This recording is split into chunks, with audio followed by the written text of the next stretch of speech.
A heater is designed to operate with a power of 1000 watts in a 100 volt line. মানে আমি হিটারটাকে যদি 100 volt supply দিই ও 1000 watt consume করার মতো ক্ষমতা রাখে। এখন তোমাকে জিজ্ঞেস করছে যদি তুমি এরকম একটা সার্কিটে ওকে বসাও তাহলে আর এর ভ্যালু এমনভাবে চুজ করো যেন আমার হিটারটা 62.5 ওয়াট কনজিউম করে। তো লেটস সলভ ইট।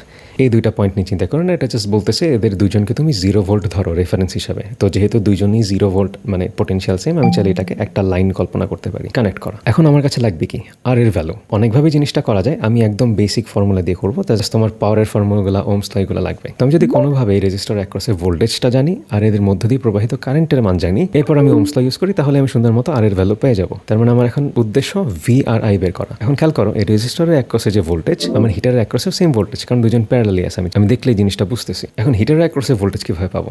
কারেন্ট লাগবে, রেজিস্ট্যান্স লাগবে, কিছু তো একটা লাগবে। এখানে কিছুই কিন্তু দেওয়া নেই। এটা রেটিং দেওয়া আছে, মানে যখনই তুমি দেখবা ওয়াট ভোল্টেজ ওয়াট কারেন্ট এরকম কিছু একটা দেওয়া, তুমি বুঝে নিবা এটা তোমাকে রেজিস্ট্যান্স বলার চেষ্টা করতেছে। মানে আমি জানি কি পাওয়ারের ফর্মুলা পি সমান ভি স্কোয়ার বাই আর। তো বলতেছে যখন আমি 100 ভোল্ট সাপ্লাই দিতেছি তখনও 1000 ওয়াট কনজিউম করতেছে। এটা যদি ফর্মুলায় বসাই তাহলে আমি দেখতেছি আমার রেজিস্ট্যান্সের মান আসে কত? 10 ওহম। বাই দ্য ওয়ে এই ম্যাথটা করতে কোনো ক্যালকুলেটর লাগবে না। তো শুরুতে ওই লাইনটা বলার এই একটাই উদ্দেশ্য ছিল যেন তুমি এটা রেজিস্ট্যান্সটা বের করতে পারো। তো আমি হিটারটাকে চাইলে এখন একটা রেজিস্ট্যান্স কল্পনা করতে পারি যেটার মান হতেছে 10 ওহম। তখন আমার লাগবে ভোল্টেজ, আমি রেজিস্ট্যান্স জানি, আমি কারেন্ট জানতে পারলেই হতেছে। তখন আমি পাওয়ারের আরেকটা ফর্মুলা জানি, পি সমান আই স্কোয়ার আর। এখন পাওয়ার কত হবে?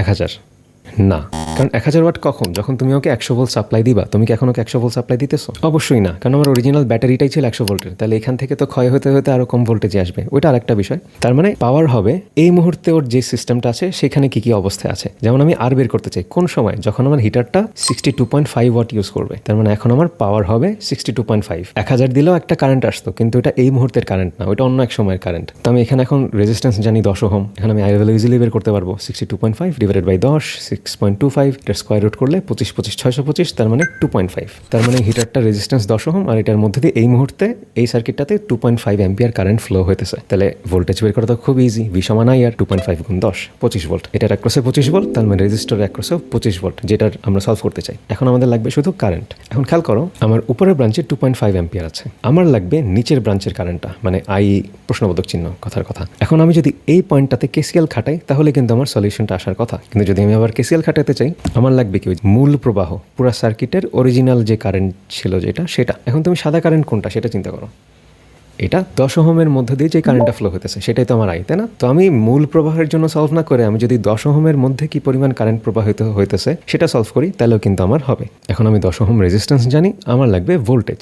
তোমার এই পুরা অংশটা কি 25 ভোল্ট নিতেছে, তাই না? প্যারালালি আছে 25 ভোল্ট নিতেছে। আমি সাপ্লাই দিতেছি কত? 100 ভোল্ট। তাহলে এখানে কতটুকু ভোল্টেজ আসবে? বাকিটুক, তার মানে 100 মাইনাস 25, তার মানে 75 ভোল্ট। তার মানে এই 10 ওহমের অ্যাক্রসে থাকবে কত? 75 ভোল্ট। তাহলে এখন আমি ভোল্টেজ রেজিস্ট্যান্স সবই জানি, তাহলে আই সমান হবে কত? ভি বাই আর, তার মানে 7.5 অ্যাম্পিয়ার। এখন আমি কেসিএল খাটানোর জন্য রেডি।